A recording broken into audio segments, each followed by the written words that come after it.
Dinastia Kang é um arco muito famoso nos quadrinhos e tá lá como o penúltimo filme para encerrar a saga do multiverso da Marvel. Agora sim, graças à Comic Con, ao Kevin Feige ter falado quais eram os lançamentos da Marvel e a internet, lógico, eu te pergunto, você sabe que história é essa?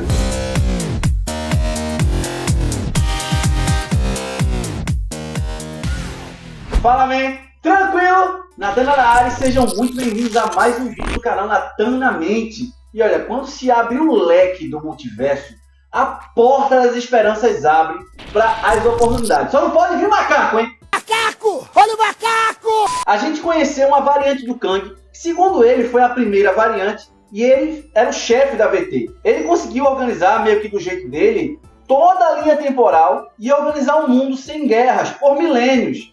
Mas infelizmente esse daí foi pro saco. E assim, foi graças à variante do Loki. E eu vou dizer graças a Deus, porque senão a gente não teria essa saga incrível que tá chegando por aí. A gente tem que agradecer, mesmo que não seja incrível. Às vezes tem um filme que é mais fraco, um problema no CGI, umas polêmicas aí. Só que, cara, a gente tem que agradecer, porque todo ano tem filme bom pra gente, cara. E isso é incrível. Imagina só, cara, você era criança, nunca que você ia ver uma coisa dessa. Filme todo ano, do seu super-herói, dos caras que você é louco. Eu também tenho muito que agradecer para quem nos ajuda, deixando o like aí no vídeo e se inscreve no canal, deixa sempre o sininho ativado, nunca perde um vídeo. Cara, muito obrigado. Eu queria pedir para vocês também olharem lá no nosso Instagram. Eu compartilho um pouco da minha vida, um pouco da vida do Toretto, as resenhas que a gente tá montando para montar vídeo para vocês aqui. Tudo eu também compartilho lá. Então segue lá o Instagram Natan na Mente. Valeu, pessoal, vocês são fera demais. Vamos pro vídeo. A Dinastia Kang foi publicada inicialmente em junho de 2021 e foi até agosto de 2022. A gente começa a história com o Kang, o Tampa de Cruz, o Conquistador, o Gorila da Bola Azul. Ele chega no século XXI com a nave dele gigante. E eu particularmente adoro a ideia dessa nave, em forma de espada, em cima da Terra no século XXI. Pra quem não sabe, o Kang é tipo o cara que zerou o jogo da viagem do tempo e espaço. Ele conquista tudo por onde ele passa. E ele tem a mania meio apelona de viajar no tempo. Tudo que ele tem praticamente viaja no tempo. As armas dele viajam no tempo, a nave dele viaja no tempo, a cadeira dele viaja no tempo, a roupa dele, tem uma privada que viaja no tempo. Tudo do cara viaja no tempo. E eu acho assim, ter uma nave em forma de espada, uma coisa muito legal, muito fora da caixa, e combina muito com esse vilão. Eu acho que a base Damocles merecia um vídeo só pra ela, porque é tipo, eu acho que é a arma mais poderosa, assim, de destruição em massa que o Kang tem. Porque ela é gigantesca. Só que nessa viagem que ele faz para o século XXI, o Kang ele não vai sozinho. Ele vai acompanhado do filho dele, que se chama Marcos. E o filho dele está com um alter ego de Centurião Escarlate. Eles vão com aquela mesma proposta que o Kang sempre vai, que é viajar no tempo para dominar o planeta ou a região por onde ele passa. A parte ruim é que, infelizmente, eles até conseguem fazer isso. O cara já foi para o século XXI com toda a estratégia armada, cara.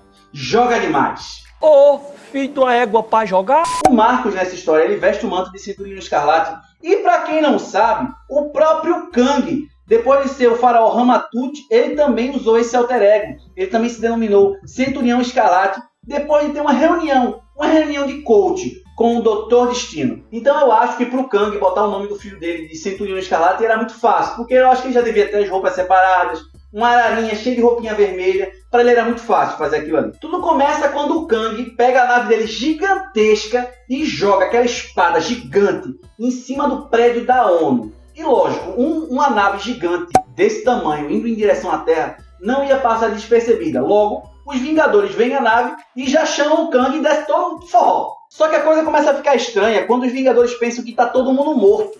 Mas o Kang, ele não mata ninguém. Ele protege todo mundo que está naquele prédio com um campo de força. E ele explica, na verdade, ele tenta explicar que o objetivo de tudo era mostrar os possíveis futuros.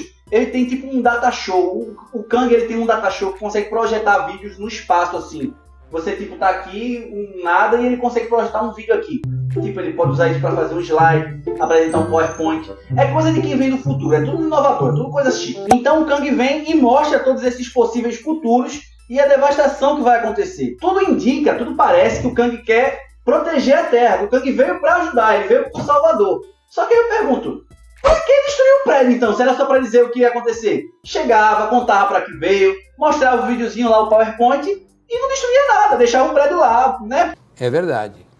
Quer dizer, às vezes não. Porque também, né, meu filho, Oscar Niemeyer trabalhou duro pra construir aquilo ali, pra projetar tudo aquilo ali, deve estar se revirando no túmulo porque você quebrou tudo. Mas aí é que entra a malandragem, porque o cara é malandro, o cara não veio de graça, o cara é super gênio, cara, o cara é gênio. O Kang, ele mostra os possíveis futuros devastados da Terra e ele promete que vai salvar, se, com uma condição, se eles permitirem que o Kang seja o novo líder da Terra. Ele promete salvar se a Terra se render ao Kang, se render aos poderes do Kang.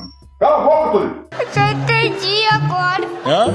Já entendi agora. Não entendi. Já entendi agora. E o que você... E como os Vingadores não são bestas, ninguém é besta na verdade, ninguém vai entregar a Terra assim não beijada pra um cara que chega do nada e só destrói um prédio. Então o Kang resolve oferecer um prêmio para quem quiser ajudar ele. Ele faz um concurso público para eleger os eleitos do Kang. Já que ninguém quer entregar a Terra de bom grado pro Kang, ele vai oferecer uma parcela de poder para quem conquistar as terras em nome dele. Aí você tem toda uma rebelião na Terra e todo o pessoal do mal, cara. Todo o pessoal do mal se levanta e vai os Atlantes, vai a Presença, vai os Deviantes, todo mundo se levanta para ser um exército em nome do Kang. Cada um quer ganhar o seu pezinho de meia e ter um pouquinho de poder nessa dinastia. O Kang ele resolve então ir para a Europa e fazer um início de dominação por lá. Só que lá ele também encontra a resistência dos Vingadores e começa a dar um forró. O problema dessa anarquia toda, dessa loucura toda, é que quando o circo começa a pegar fogo, a gente pensa que não, mas um bocado de gente doida começa a aparecer na Terra. E nos Estados Unidos, um cara que se chama Mestre do Mundo, ele consegue conquistar toda a nação americana. E ele parece com aquele personagem do Stallone que fala I am the law. I am the law. O Mestre do Mundo é responsável por criar algumas torres tecnológicas que meio que conseguem isolar os Estados Unidos da invasão do Kang. De certa forma, ele até vem para proteger os Estados Unidos. Só que o problema tá que ele não quer somente proteger. Ele quer ser o dono dos Estados Unidos. Ele quer ser o líder daquele espaço. Ele tá vendo lá que o Kang quer ser o líder supremo? Não, aqui não vai ser não. Eu vou ser o líder supremo também. Todo mundo quer ser super poderoso nessas horas. Aí eu vou e te pergunto, o cara é besta? O cara não é besta. Vai aceitar simplesmente a Terra está sendo invadida. Vem um cara que resolve ser o líder da Terra toda e quer escravizar todo mundo. Eu simplesmente vou aceitar? Não. O cara tem poder também, o cara vai e cria a tecnologia dele. Não tá errado. Só também não tá certo porque o cara também é do mal. Só que o Mestre do Mundo, ele também não passa desapercebido nem pelo Kang, nem pelos Vingadores. Porque o Marcos, filho do Kang, o Centurião Escarlate, ele vai pra cima do Mestre do Mundo, só que antes um pouco disso, o cara não é fraco não. O cara não é fraco não, porque no pouquinho tempo que ele passa aqui na Terra, ele já se envolve com a Carol Danvers, e ela tá naquele uniforme de maiô preto, aquele com essezinho dourado. O cara não é besta não, o cara já tava lá ligado na galeguinha. boy. Eles se juntam, e também se juntam no sentido bíblico da palavra, né? Namoram, e conseguem enfrentar juntos e matar o Mestre do Mundo. O negócio da Miss Marvel é que ela tem um mel, cara. Como é que eu posso explicar pra vocês? Quem homem vai saber, assim, um homem mais vivido? Tem que ter mulher, que ela tem um mel, assim, meu filho. E quando o homem toca, apaixona, é paixão certa. Transfer. Olhou, sorriu. Pra situar vocês um pouco do buruçu que tá acontecendo, enquanto tem os Vingadores lutando na Terra, quem tava liderando a Terra era o Thor. Vai seguir um grupo lá para o espaço, numa nave, liderados pelo Capitão América, para tentar sabotar a base Damocles do Kang. E eles tentam atrapalhar de algum jeito, mas infelizmente não dá certo, porque o Kang é tão ligeiro que ele já percebe que o Capitão América está tramando e destrói a nave, deixa os caras vagando no espaço. E agora, sem o Mestre do Mundo, o governo americano toma novamente o poder e manda nesse meio termo, nesse buruçu, ele manda um bocado de sentinela para bater na nave, a base Damocles do Kang. Mas infelizmente, o Kang tá tão full power, tá tão pistola, tá tão poderoso, que ele consegue manipular a tecnologia dos sentinelas, ele domina os sentinelas e ele toma uma forma astral, tipo um avatar gigante de holograma, uma coisa gigantesca. E voltado de raiva, ele pega todos os sentinelas e joga contra os Estados Unidos. O Kang tava tentando dizer para os Vingadores simplesmente assim, cara, aceita que dói menos. O Kang ainda dá um golpe de misericórdia, um golpe de Minerva, que ele pega uma arma futurista de destruição em massa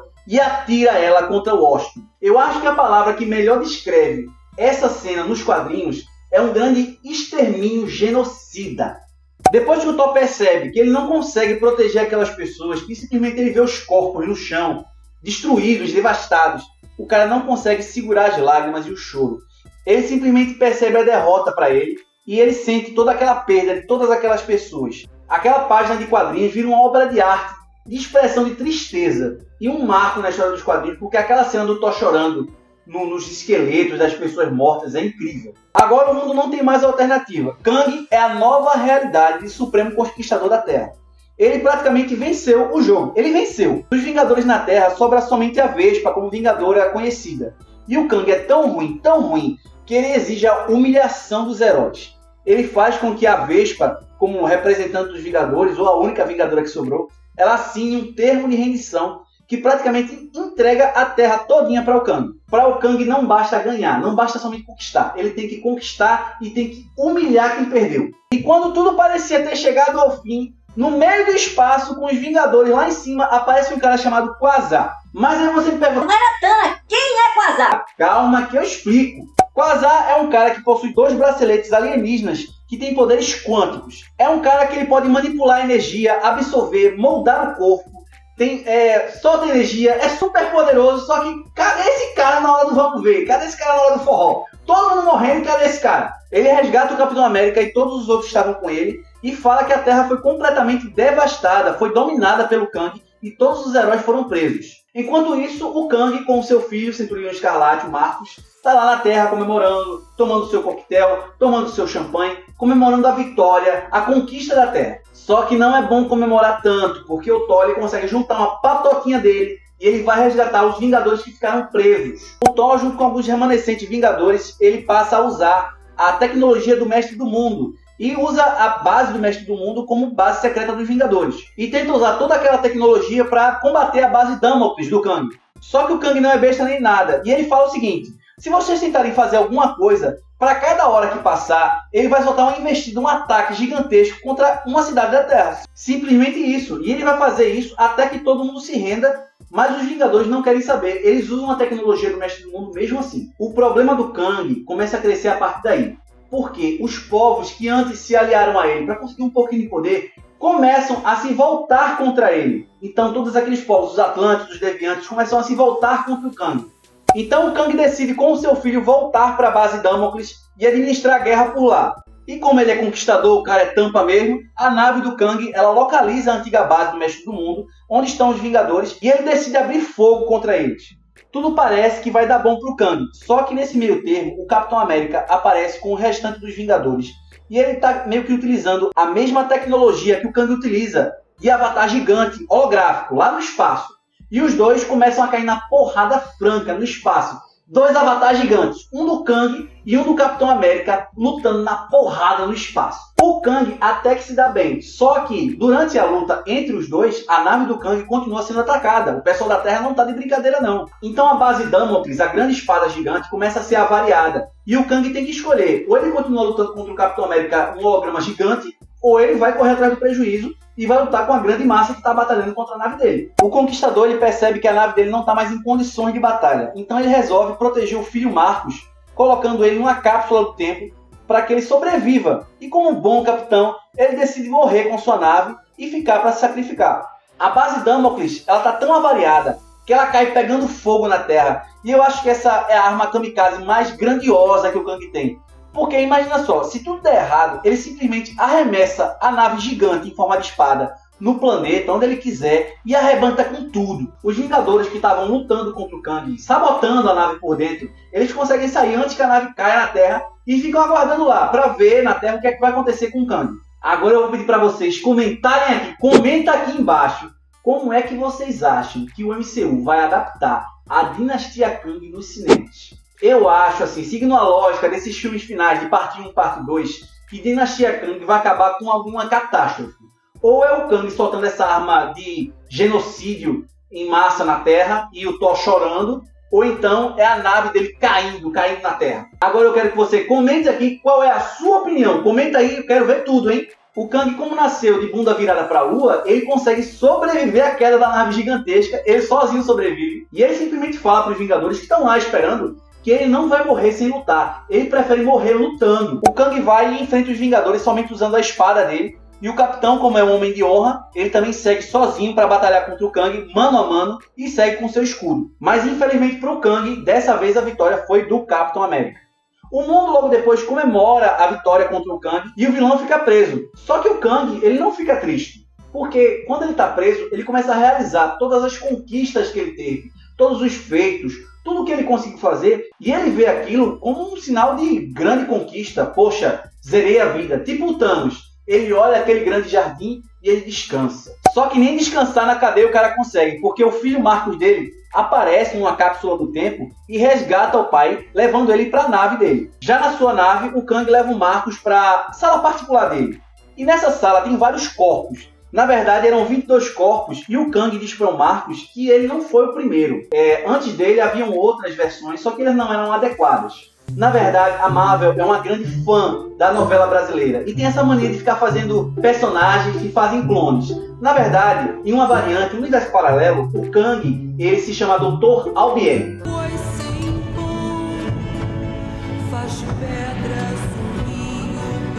Infelizmente, o Kang diz que o Marcos, que está ali na sua frente, o seu filho, ele também decepcionou. Porque ele de fato estava disposto a se sacrificar na ideia que seu filho continuasse conquistando as coisas, conquistando universos pelo tempo. E outra coisa, uma coisa bem interessante, o Kang, ele se sacrifica, mesmo sabendo que o filho dele, o Marcos, o Centurião Escarlate, virou a casaca e virou para o lado dos Vingadores por um momento, ajudando a Capitã Marvel a vencer o Mestre do Mundo.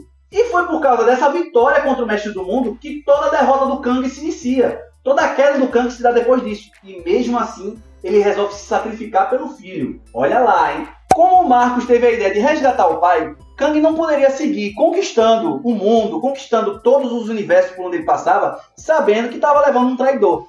Então, ele resolve matar o próprio filho com uma facada na caixa dos peitos. O computador na nave, que é tipo um Jarvis, chega a perguntar para o Kang se ele acha necessário reanimar um novo Marcos para continuar aquele legado. Só que o Kang percebe que o destino do Marcos está meio fadado ao fracasso, segundo os planos do Kang, né? Então ele diz que não é necessário. O Kang acha que vai seguir melhor se ele for na carreira solo. E esse é o fim da grande dinastia Kang. Como será que vai ser feita a adaptação dessa história para um filme só dos Vingadores? Eu não sei. Eu espero uma coisa muito boa para esse filme. E assim, a melhor parte foi compartilhar com vocês a real história da dinastia Kang. Eu realmente fico muito feliz quando eu consigo compartilhar as minhas experiências, as minhas histórias com vocês, as histórias em quadrinhos, né? Que são nossas, tá lá pra gente ler, é tudo nosso. E se você gostou do vídeo, já sabe, deixa seu like, se inscreve no canal e ativa o sininho das notificações para não perder nenhum vídeo, porque a gente sempre quer trazer o melhor para vocês. Pessoal, muito obrigado mesmo. Vocês são fera demais. Valeu, fui!